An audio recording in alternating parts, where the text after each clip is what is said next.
Hi guys, so today I'm going to show you how to create this cool poison ivy look. I hope you enjoy the tutorial.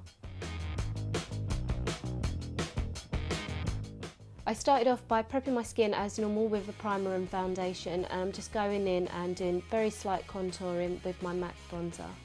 As it's poison ivy, we're actually going to emphasise the contours with this green from the Coastal Scents, just working it on my cheekbones and up to the temples, making it quite a deep green colour.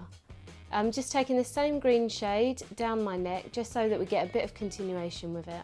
I'm using my red cherry lip liner from MAC to start penciling in my eyebrows. I actually used a lot of different things when I was experimenting with this, and it was the lip liner that gave the boldest colour on my dark eyebrows without having to mask them. Here's my cheap little trick: just use a normal everyday toothbrush, not one that you use on your teeth, but use that to comb the colour through the eyebrows so that you get a nice finish. What you'll find with lip liners, they're slightly oilier than normal eyebrow pencils, so I'm just cleaning it up with a normal wet wipe. I'm taking this red eyeshadow from Kiko and just pressing that colour over the eyebrows. This will help set the colour even more and also enhance the red shade. Next up, we're going to take a primer. I'm using the Smashbox one, just taking it all over the lid and over the brow bone. This will really help give a nice smooth finish and also help the colour pop.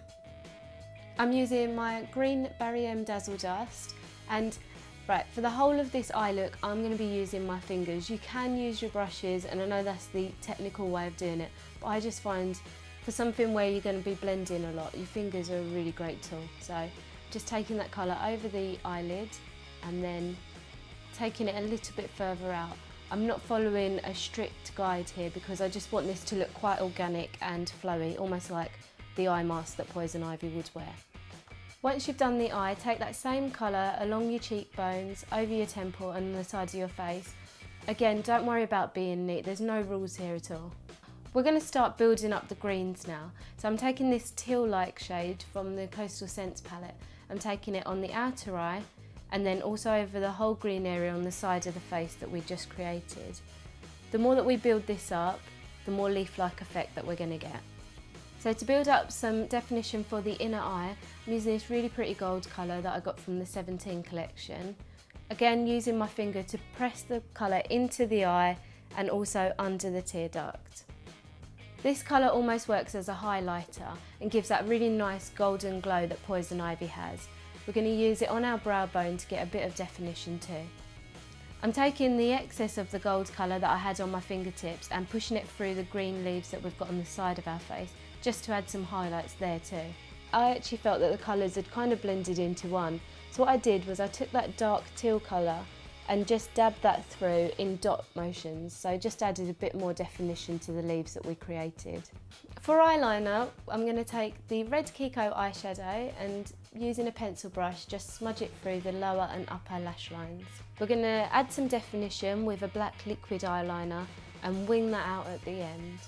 To make this really glam, we're just going to add a couple of coats of mascara and then our false eyelashes. I got these little ivy leaves from eBay for really cheap, but actually I used real ivy in my hair, as you'll see a bit later on, and I was thinking that if you just give those a wash you could pretty much use those on your face as well. I'm sticking them on using my Duo eye glue from MAC. For placement, it is up to you if you want to have them both above the eyebrows, which is more of a conventional look for Poison Ivy, but I thought it looked quite cool to have it underneath as well. What I decided here was to really make the eyes stand out, was to create a point in the inner eye. So I'm just using that same liquid eyeliner and dragging it in and then pulling it out on the lower lash line. We're tightlining the top and bottom lid using a black eyeliner pencil. I'm using one from Urban Decay. And as you can see, I was a bit messy with the glue on the eyelashes earlier, so I'm just touching that up with the liquid eyeliner as well. A bit of a cheats way of getting rid of that white. I still wasn't quite happy with the leaves that I'd done on the side of my face, so I decided to create some shadows between them and just pressed this black eyeshadow from Kiko through, but just being careful to leave a lot of gap so that the green still comes through. This same red pencil, which has come in handy for this look, I'm using it to lip line, and also I'm going to fill in my lips with this colour just so we get a really nice matte finish. I thought the colour looked a little bit flat, so I'm taking this darker red colour. It's almost a maroon, and I'm using it on the outer edges of the lips and very lightly across the Cupid's bow and underneath. I used the sponge applicator to smudge the colour in, and then I also used it to apply the gold eyeshadow to the middle of the lip. This helps plump out the lips a little bit more.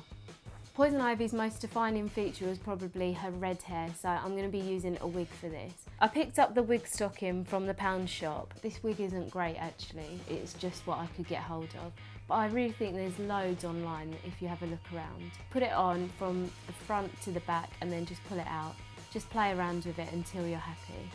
Because the style of the wig wasn't great, I just pulled it over to one shoulder so it looked a bit more thicker. I finished the look off with some ivy from the garden. If you want to make these stick in the hair, which I didn't have to because of the video, you can use just normal Kirby grips. And that's pretty much it. So I hope you enjoyed it and happy Halloween.